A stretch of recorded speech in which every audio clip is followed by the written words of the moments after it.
A origem da Congregação Cristã no Brasil. CCB. Quem foi Louis Franchescon? Louis Franchescon nasceu na Itália em 1866 e emigrou para os Estados Unidos em 1890. Converteu-se ao cristianismo em 1891 na primeira igreja presbiteriana italiana de Chicago, onde se tornou diácono e depois ancião.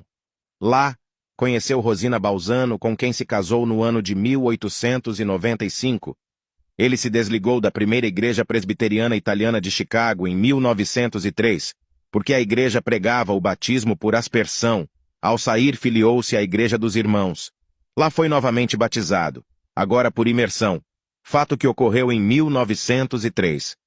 Seu batismo ocorreu por causa de uma suposta revelação divina. Ele alegava que ouviu uma voz que disse: "Tu não obedeceste a este meu mandamento." E ele teria respondido: "Senhor, jamais alguém me falou neste assunto." A partir desta experiência, Franchescon passa a questionar a prática do batismo por aspersão, e posteriormente, ele mesmo passou a batizar por imersão. Mas o batismo por imersão era de conhecimento público na época. Por esse motivo, essa revelação não pode ser verdadeira, pois John Smith visitou Chicago em 1834 e Jacob Engels em 1835, e todos eram pastores da Igreja Batista. E para piorar, havia muitas igrejas batistas na cidade, e cada uma delas realizava batismos por imersão regularmente, em rios e lagos e até nas próprias igrejas. Algumas igrejas tinham até piscinas especiais para batismos por imersão.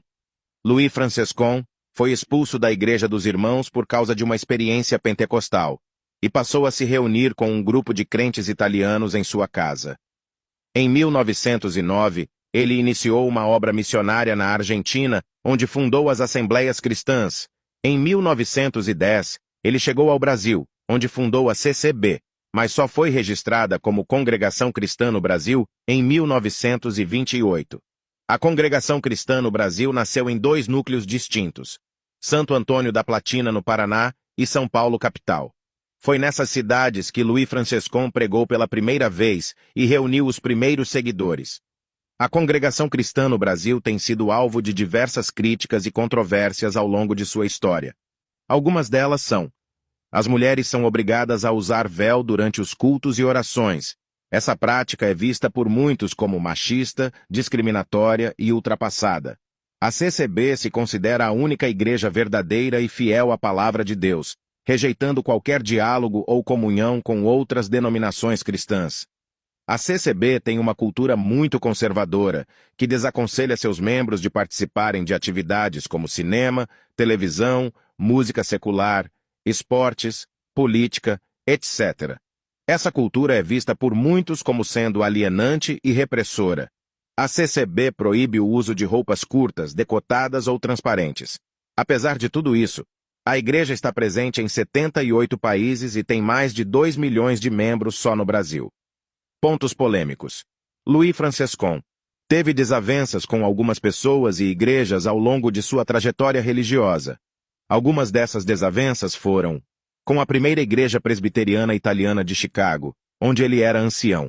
Motivo: a igreja pregava o batismo por aspersão. Com a Igreja dos Irmãos, onde ele se filiou após sair da igreja presbiteriana. Motivo: por receber o batismo com o Espírito Santo. Ele foi expulso dessa igreja em 1907 e passou a se reunir com um grupo de crentes italianos em sua residência. Com Giacomo Lombardi, um dos primeiros convertidos de Franchescon no Brasil. Motivo: divergências doutrinárias e administrativas. Lombardi se separou de Franchescon em 1918 e fundou a Assembleia Cristã, que depois se tornou a Assembleia de Deus no Brasil. E por último teve desavença com Luigi Terragnoli, outro dos primeiros convertidos de Franchescon no Brasil. Motivo: questões de liderança e disciplina. Terragnoli se afastou de Franchescon em 1927 para fundar a Congregação Cristã Pentecostal. Explicação: batismo por aspersão é o mesmo que é praticado pela Igreja Católica, onde apenas se coloca um pouco de água na cabeça da criança. E batismo por imersão é quando a pessoa é completamente mergulhada na água. É o batismo mais comum no meio protestante. Então, gostou da história? No próximo episódio teremos a origem das testemunhas de Jeová.